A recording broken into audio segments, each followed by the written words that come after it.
Tras la desaparición de Tarteso, a finales del siglo VI a.C., otros pueblos que habitan la península ibérica protagonizan su historia.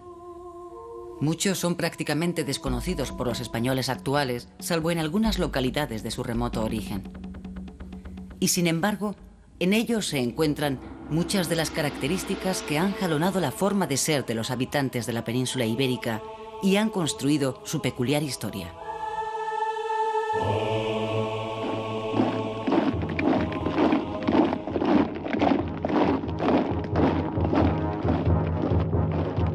Los nativos ibéricos, enraizados en sus costumbres, se oponen durante cientos de años a las potencias invasoras, Cartago y Roma, que transformarán sus vidas.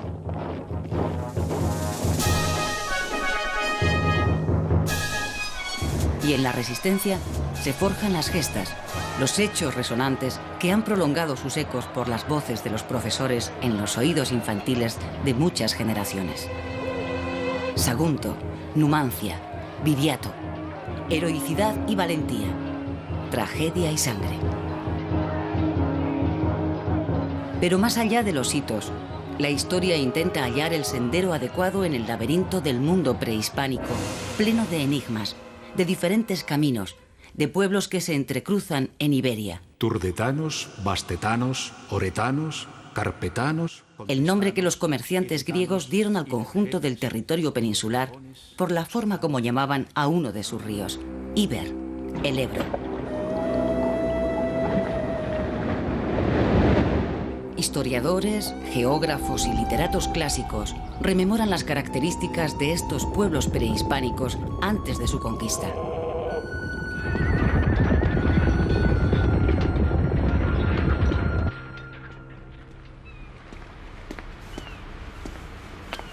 El griego Estrabón, al servicio de Roma, describe en 17 libros todo el mundo conocido de la época para proporcionar a los gobernantes los conocimientos de geografía, tanto natural como humana, necesarios para dirigir la administración y la guerra. Al hablar de los pueblos ibéricos, tamiza su mirada en función de su receptividad a la civilización grecolatina que la potencia invasora quiere imponer. Los habitantes del norte están poseídos por una dureza y rabia bestial y son aficionados a lavarse los dientes con orines.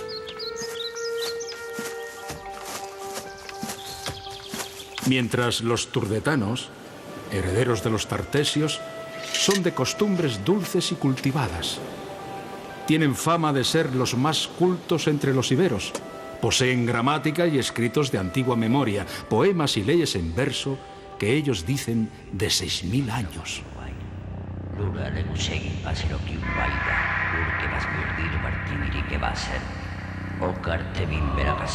La lengua ibera, aunque con distintos dialectos, unifica a diferentes pueblos que habitan entre los siglos VI y II a.C., desde la Alta Andalucía hasta el sur de Francia.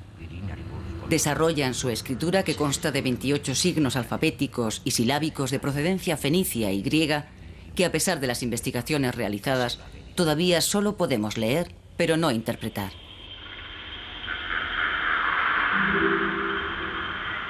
Los signos son frecuentes en documentos contables hechos en tablas de plomo o en la cerámica.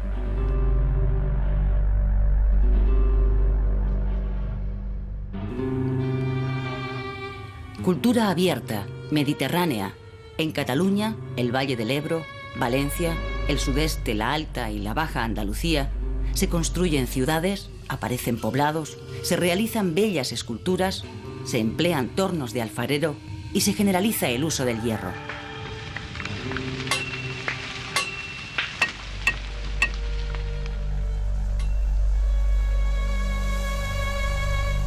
Las aldeas, los poblados agrícolas o los centros mineros, situados en altozanos desde los que se vigilan los cultivos y se protege el ganado, se supeditan a poblaciones más importantes, construidas sobre las principales vías de comunicación, que recogen los excedentes y los comercializan en sus mercados. Un incipiente proceso de urbanización crea centros urbanos que se convierten en capitales de un amplio territorio. Las murallas les sirven de protección, pero además unen y armonizan los esfuerzos de toda la comunidad.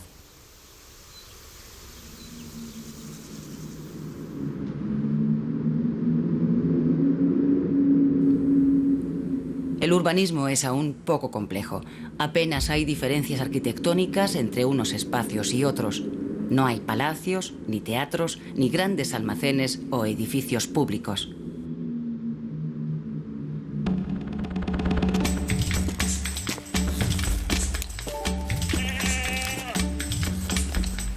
En las casas conviven la familia y los animales domésticos que proporcionan una importante fuente de calor.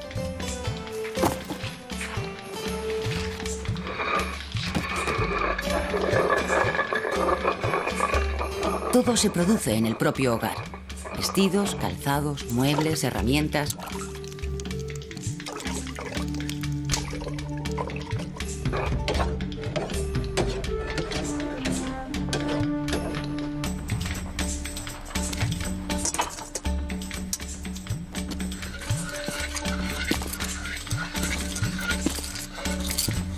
La sociedad está estratificada.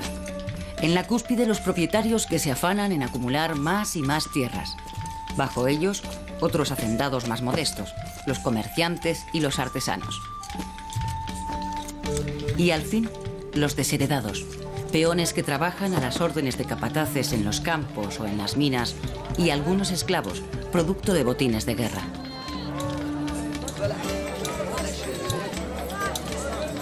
Muy de tarde en tarde, los pobladores ven alterada su cotidianidad por la llegada de vendedores ambulantes y artesanos que intercambian sus preciadas mercancías.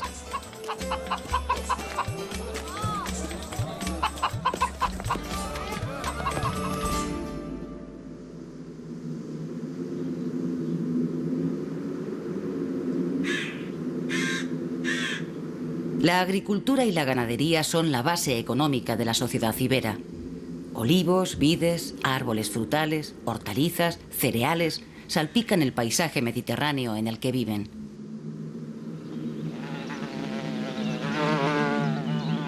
La miel, además de servir como excelente conservante, constituye un manjar para el paladar de los iberos y un preciado bien de comercio e intercambio. El mayor enemigo para los agricultores iberos es el conejo. Una especie que despierta la curiosidad de los griegos al llegar a la península ibérica, pues para ellos es desconocida. Estrabón, en su Geografía, señala que los conejos constituyen una auténtica plaga. Los animales dañinos son raros, excepción hecha de unas liebrecillas que agujerean la tierra y algunos llaman levérides. Como se alimentan de raíces, destruyen plantas. Son animales imposibles de combatir, dada su multitud. En muchos lugares existe también una importante riqueza minera. Los textos de Estrabón recogen antiguos testimonios que cuentan que en la Bética, correspondiente a la actual Andalucía, habría más oro, plata y hierro que en el resto del mundo.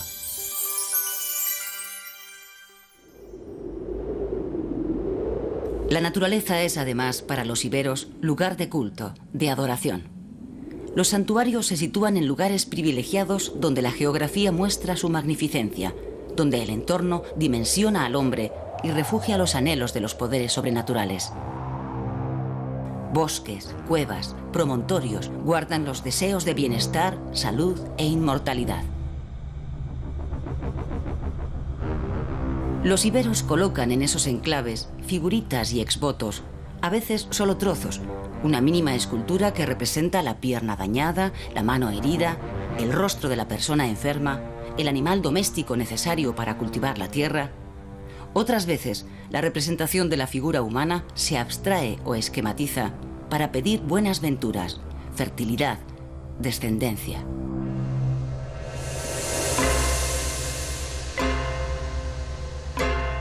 La muerte se solemniza con grandes monumentos conmemorativos. Para la investigación histórica tiene gran importancia el hallazgo de las sepulturas del mundo antiguo, pues a falta de comprender su escritura, muchos de los conocimientos que se poseen provienen de los ajuares de las tumbas que testimonian sus costumbres en la vida y permiten reconstruir parcelas de su historia.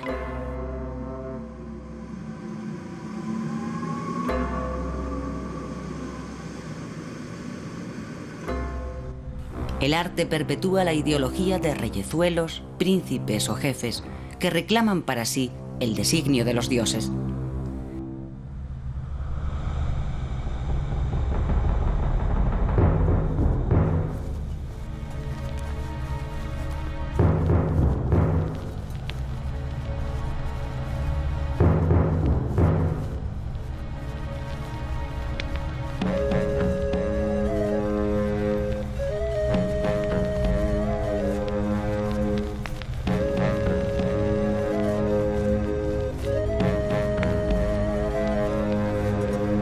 El aristócrata muerto es vestido con sus mejores galas para su paso al temido mundo de ultratumba. Es enterrado en compañía de sus armas. Se clavan tantas lanzas como enemigos hubiera matado en el campo de batalla.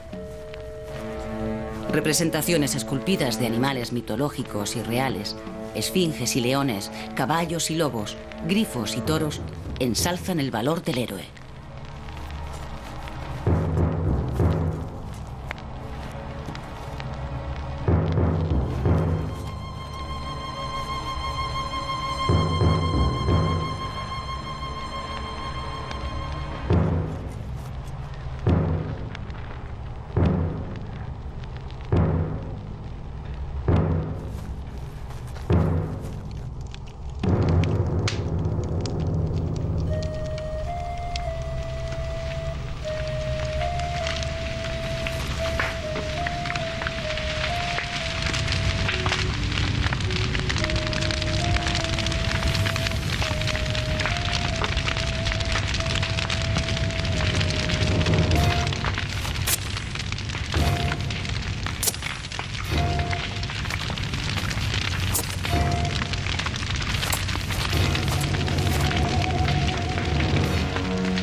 Se derraman perfumes y se queman hierbas aromáticas. La ofrenda de vino y un banquete hacen honor al difunto. Junto a él se depositan huevos y piñas granadas que adquieren carácter simbólico de perennidad y sosiegan el espíritu del fallecido en el mundo de los muertos, impidiéndole un intranquilizador vagar en un hipotético regreso al de los vivos.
Y la muerte se transforma en ensoñación.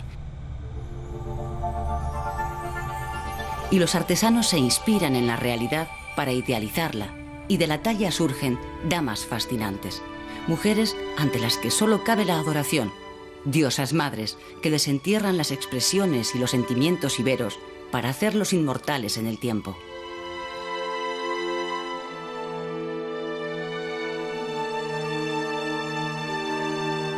Iberia se reconoce en sus damas. Una de ellas, la dama de Elche, se convierte en emblema de la grandeza de la cultura prehispánica. Su origen está fechado entre los siglos IV y III a.C.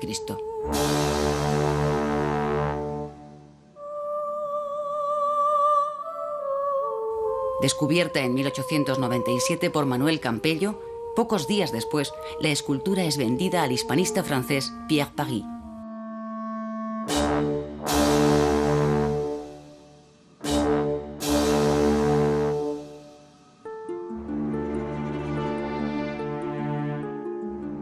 Recuperada para España en plena Guerra Mundial, en 1942, por acuerdo entre el gobierno franquista y el del mariscal Pétain, se instala durante años en el Museo del Prado, hasta trasladarse al Arqueológico Nacional. Calmadas las olas chauvinistas y recuperadas sus señas de identidad, la Dama de Elche, de la que solo se conserva el busto, parece formar parte de un monumento funerario en el que se guardaban las cenizas de un difunto.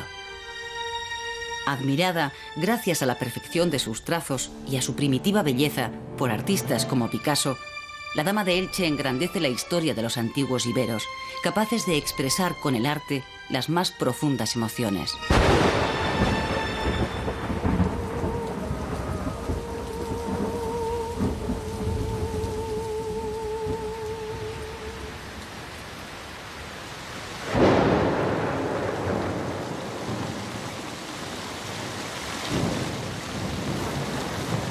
A lo largo de los siglos van llegando al norte peninsular pequeños grupos familiares indoeuropeos en busca de nuevos campos en los que practicar la agricultura o mejores pastos para la ganadería.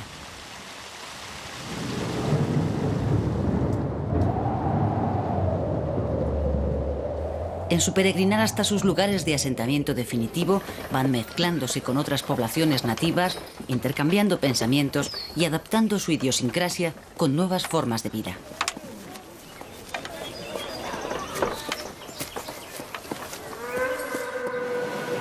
Establecidos en el norte de la península entre los siglos X y VI a.C., en Cantabria, Asturias y Galicia, estas poblaciones precélticas desarrollan una cultura que se prolonga durante cientos de años y permanece hasta el siglo I, en el que ya adopta algunos rasgos inducidos por Roma. Es lo que se conoce como cultura castreña.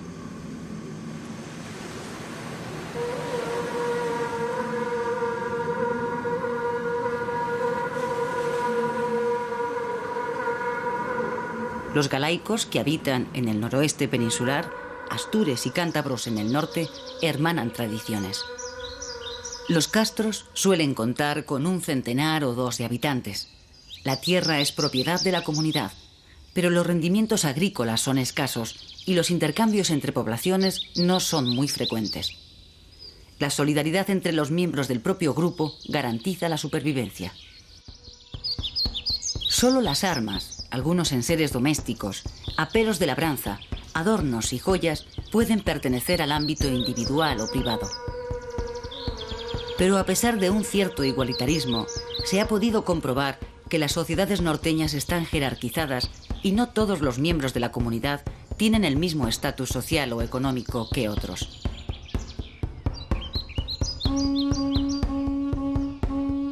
Estos pueblos norteños se resistirán ferozmente a la conquista de Roma. Tal vez sea por esta causa por la que Estrabón, en su obra, los refleja con cierto encono.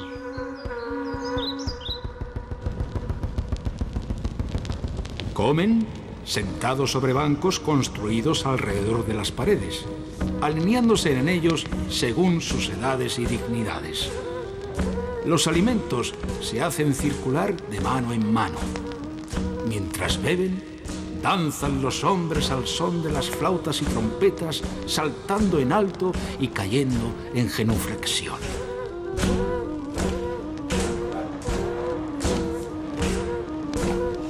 Su rudeza y su salvajismo no se deben solo a sus costumbres guerreras, sino también a su alejamiento, pues los caminos terrestres y marítimos que conducen a estas tierras son largos, y esta dificultad de comunicaciones les ha hecho perder toda sociabilidad y toda humanidad.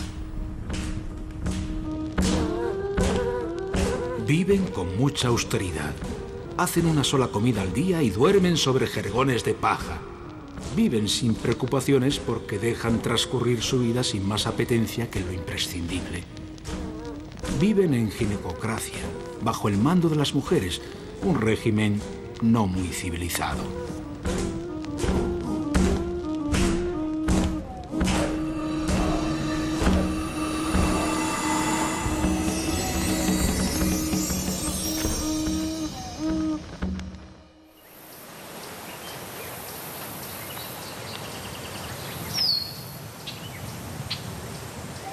La ginecocracia consiste en que, a diferencia de otras sociedades patriarcales, la mujer no solo desempeña, como en las demás civilizaciones, un importante papel, sino que además este le es reconocido socialmente.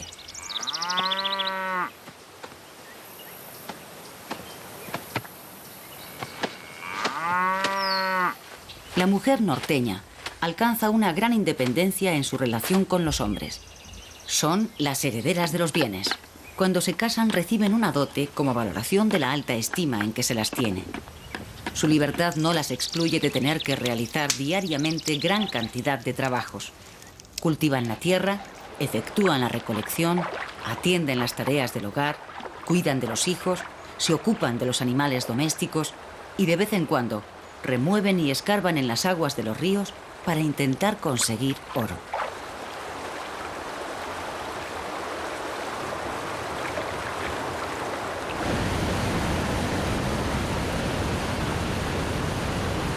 En la naturaleza está la cotidianeidad, pero también se encuentra la religión. La naturaleza une lo sagrado y lo profano, lo venerable e intangible con lo real. Algunos historiadores grecolatinos consideran que los galaicos son ateos. No entienden que pueda existir religión sin representación física de sus dioses.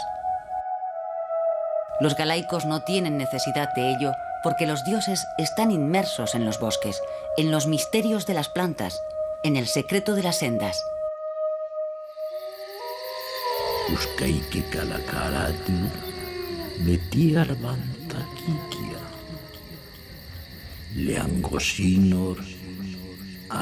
Carentes de escritura, la palabra de los ancianos prolonga la huella de la memoria con su voz.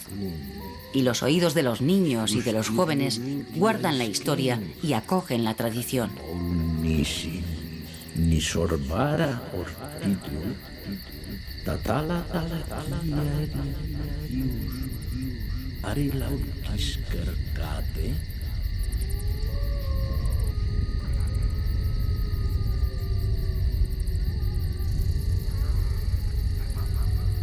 Un consejo de ancianos ocupa la cúspide social.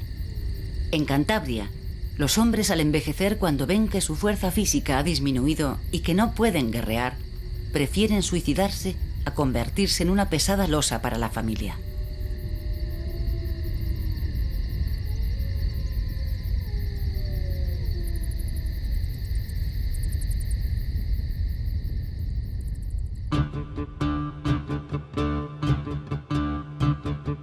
En el oeste peninsular, los lusitanos ocupan el territorio comprendido entre el Duero y el Guadiana.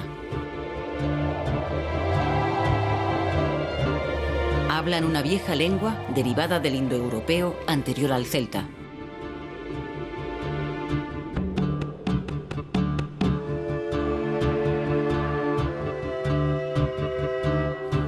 Con las guerras contra los romanos, uno de los caudillos lusitanos, Viriato, ya en el siglo II a.C., alcanza reconocida fama y se convierte en prototipo de las cualidades del héroe mítico e independiente. Los lusitanos dependen de una difícil economía agropecuaria. El tránsito de la adolescencia a la edad militar se realiza mediante ritos de iniciación en los que los jóvenes han de mostrar su valor. Así, agrupados en hermandades de coetáneos, se lanzan al saqueo de otros pueblos. Esas costumbres, mantenidas hasta la época romana, son las que han dado fama a los lusitanos de pueblo belicoso, como si la guerra fuera un mal endémico, cuando en realidad era una estrategia cultural para paliar la carestía. En el siglo V a.C., la llamada cultura del Atén marca una fase muy característica del mundo celta. Esta corriente llega a la península ibérica. El proceso de celtización es complejo y largo y se va produciendo paulatinamente a lo largo de muchos años. Por la dinámica de su propia evolución, separados de sus orígenes, los celtas hispanos se fragmentan y generan experiencias dispares. Unos mantienen rasgos más genuinos desde el punto de vista lingüístico y de su cultura material. Otros, en cambio, en simbiosis con las poblaciones nativas, dan lugar a una cultura propia, la celtíbera. Los celtíberos se asientan entre el Ebro Medio, el sistema ibérico y el Alto Duero. Son un conjunto de pueblos, pelendones, titos, velos, lusones, arébacos, que hablan su propia lengua, la celtíbera de origen indoeuropeo, y que escriben adoptando y utilizando el sistema de escritura de los iberos. A lo largo de los siglos III y II a.C., en Celtiberia se desarrollan los núcleos urbanos hasta transformarse en auténticas ciudades que se amurallan. Se utiliza la escritura y por influjo de las grandes potencias se acuña moneda. La acumulación de la riqueza en manos de unos pocos y las grandes desigualdades producidas hacen que los más pobres se alisten como soldados profesionales para asegurar su sustento. Los jerarcas turdetanos del sur peninsular, entre otros, los reclutan para hacer frente tanto a los bandoleros como a las revueltas surgidas en protesta por las desigualdades sociales en el territorio.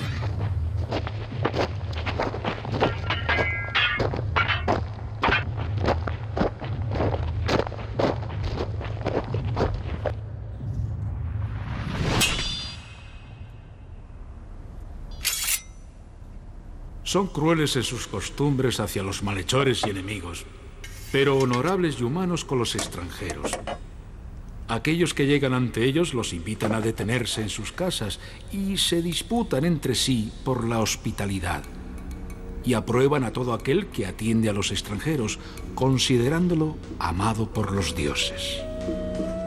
Feroces, arrojados, valientes y leales con sus patronos, los soldados celtíberos dejan los cuerpos de sus muertos en la batalla a plena intemperie para que los buitres, tras devorarlos, transporten su valeroso espíritu al cielo, donde les espera la otra mitad de la vida, mientras que los seres comunes, alejados de gestas tan sangrientas, cuando mueren, son incinerados.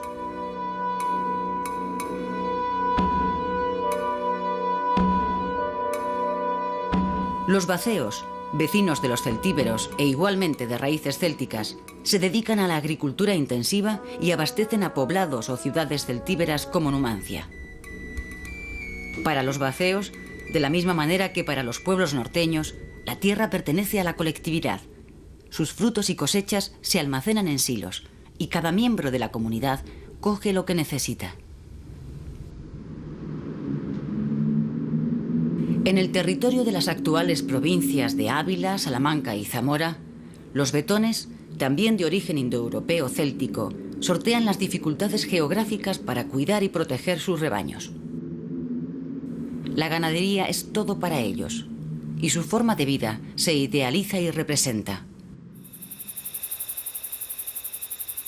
Betonia es la tierra de los berracos, y en ellos los animales dóciles trascienden su destino y se transforman en el símbolo de una cultura.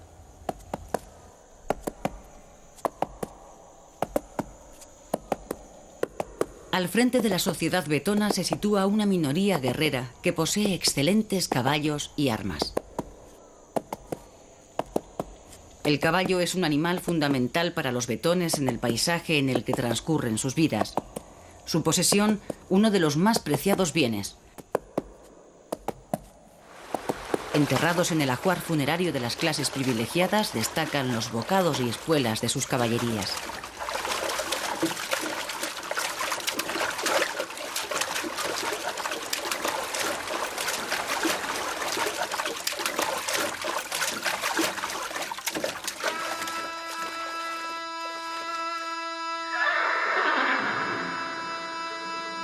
No todas las regiones peninsulares se vieron afectadas por las oleadas indoeuropeas y célticas. Zonas agrestes y valles de difícil acceso dieron cobijo a pobladores que mantuvieron sus rasgos tradicionales al margen de los cambios producidos por quienes iban penetrando progresivamente en la península. Ello explica la persistencia de lenguas preindoeuropeas y formaciones culturales propias. Se trata de pueblos de economía preferentemente pastoril, poseedores de lenguas antiquísimas, de las que al menos una ha pervivido hasta nuestros días, el euskera.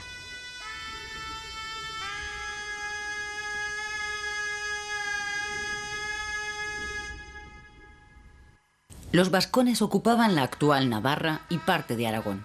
mientras que en lo que hoy constituyen territorios de Euskadi se asientan bárdulos, caristios, autrigones y verones. Las zonas limítrofes de su territorio reciben influencias celtíberas. Escasamente romanizados, aunque prestarán su apoyo a Roma en su avance hacia el norte, reciben posteriormente de la metrópoli conquistadora en agradecimiento la consolidación de su territorio y una cierta independencia.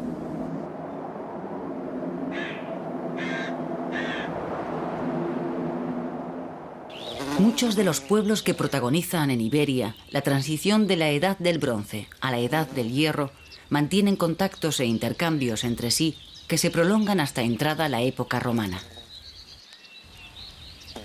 La Tabula Contrebiensis, que se expone en el Museo de Zaragoza, fechada el 17 de mayo del año 87 a.C., se hace para dirimir un pleito por unas conducciones de agua entre la ciudad ibérica de Salduye, Zaragoza, y la vascona de Albona, Alagón. El problema se resuelve en la ciudad celtibérica de Contrevia Velaisca, Botorrita, en Zaragoza.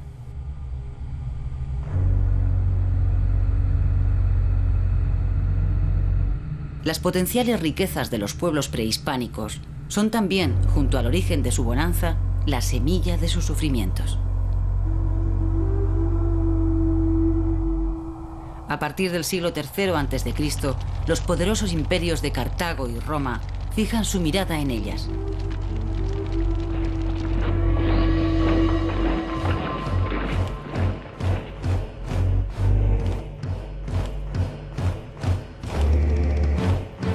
El odio que se profesan cartagineses y romanos ensangrentará Iberia.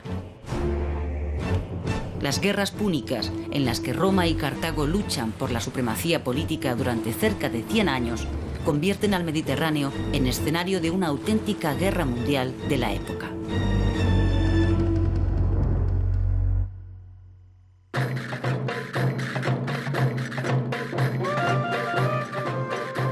Cartago es una ciudad-estado que, ante el ocaso de los fenicios, ha aprovechado su herencia para convertirse en una nación con intereses comerciales en diferentes lugares del Mediterráneo. Sicilia, Cerdeña, costas africanas, península ibérica. En la península itálica, los romanos de la región de El Lacio se han impuesto a los diferentes pueblos itálicos. Roma hereda de los griegos siciliotas y del sur de Italia su secular confrontación con los cartagineses, pues unos y otros compiten por los mismos espacios económicos. La primera guerra púnica se desarrolla en Sicilia durante 23 años y termina con la derrota de Cartago, que pierde sus posesiones en la isla y en Córcega y Cerdeña en beneficio de Roma. En el tratado que pone fin a la contienda, los cartagineses se comprometen a pagar una millonaria indemnización todos los años a Roma como botín de guerra.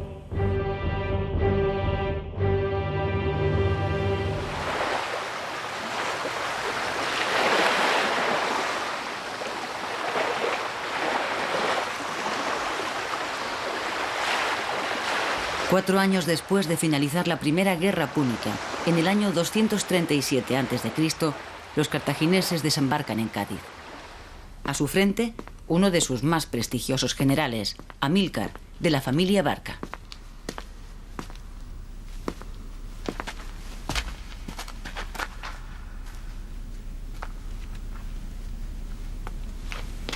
Con Amílcar viaja su hijo Aníbal, de apenas 10 años.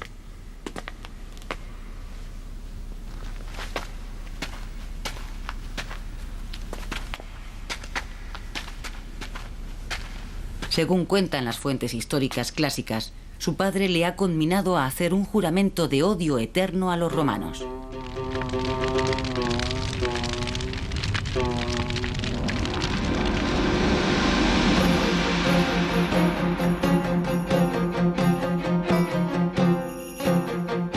Amílcar quiere dominar el valle del Guadalquivir y, a través de él, llegar a las minas de la rica Cástulo. Pero muchos pueblos defienden su territorio de los conquistadores cartagineses.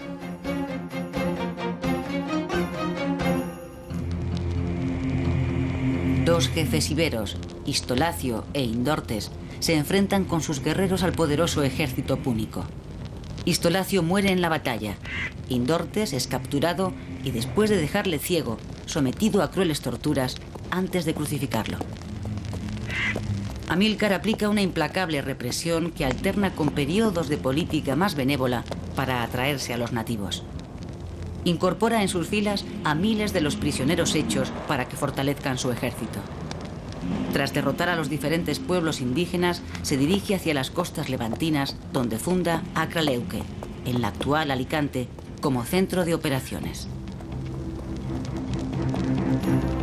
Amílcar emprende una campaña guerrera contra los pueblos del interior para consolidar los dominios levantinos y en una de las batallas contra los oretanos, en Élique, cae mortalmente herido.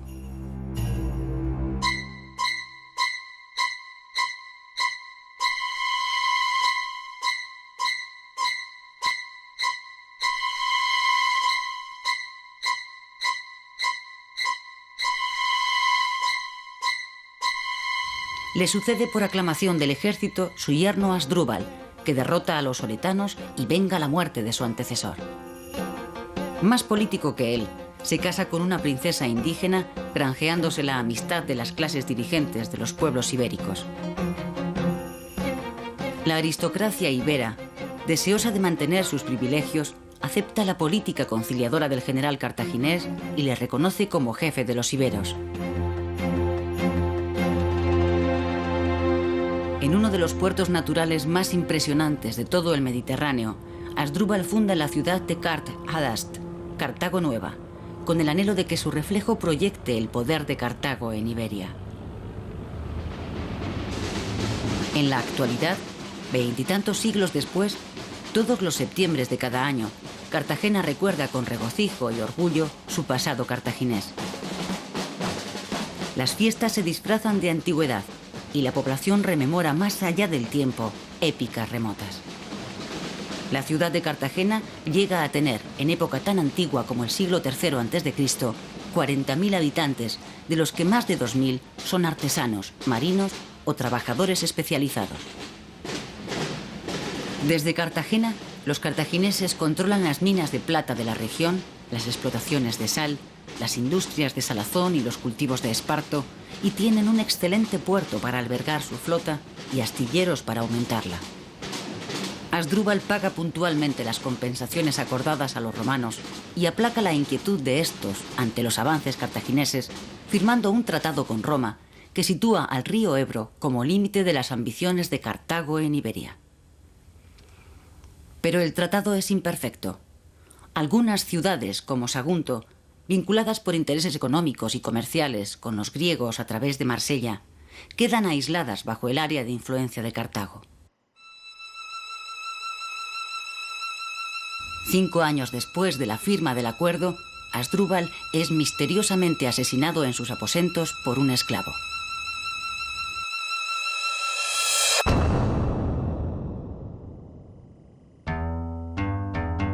Aníbal es proclamado general de los ejércitos cartagineses.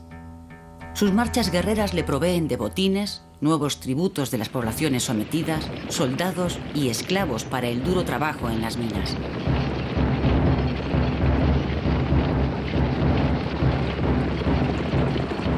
Aníbal se siente fuerte. Al fin puede cumplir el ciclo que inició su padre: recuperar fuerzas y vengar la humillación que en la primera guerra púnica su pueblo sufrió ante los romanos. Las dos potencias esperan el enfrentamiento.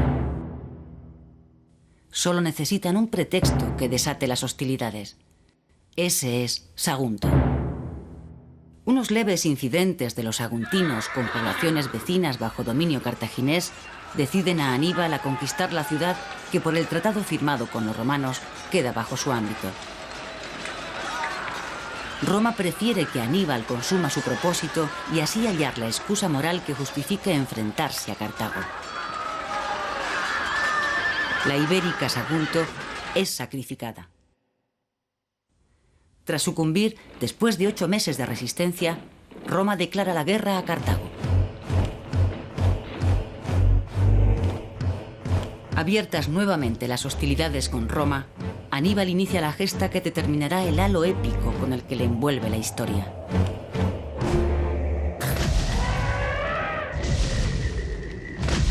con un gran ejército provisto de elefantes, atraviesa los Pirineos y los Alpes, llegando a la península itálica, donde en 3 batallas sucesivas derrota a 4 ejércitos romanos.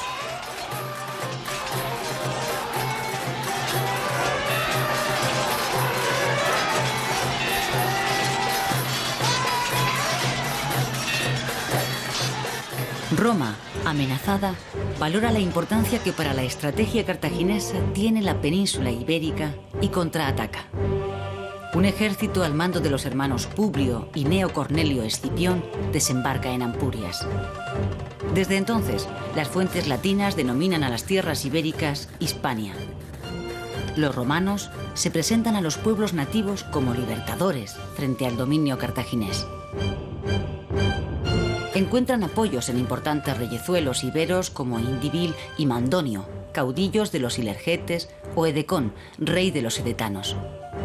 Los pueblos y caudillos hispanos, carentes de un sentido de unidad entre ellos, alternarán alianzas o confrontaciones según sus intereses. Indíbil y Mandonio perecerán años después en guerra contra los propios romanos, a los que ahora ayudan. Los escipiones avanzan con rapidez hacia el sur, derrotando a los ejércitos cartagineses y a sus aliados, pero encuentran la muerte cuando intentan conquistar Urso, Osuna y Cástulo.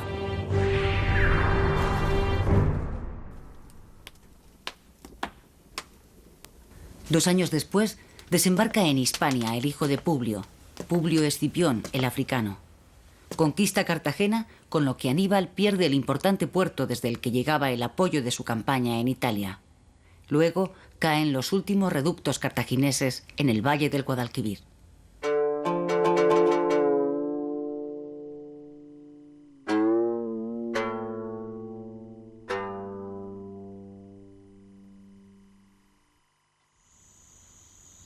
Publio Escipión funda Itálica, en la actual Sevilla, la primera colonia romana en Hispania.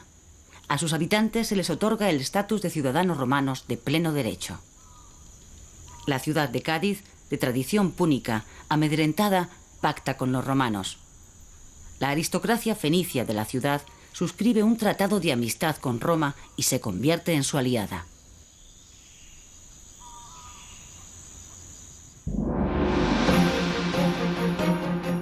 Perdida la península ibérica, la suerte de Aníbal está echada. Escipión desembarca en África. Aníbal, que había perdido la visión de un ojo en la travesía de los Alpes, regresa de Italia para defender Cartago. Es derrotado en la batalla de Zama.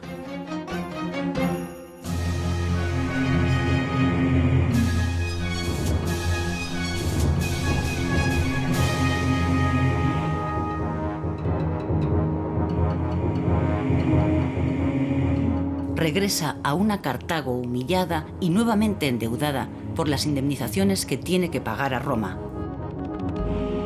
Emprende una serie de reformas que le conllevan la animadversión de una gran parte de la aristocracia cartaginesa.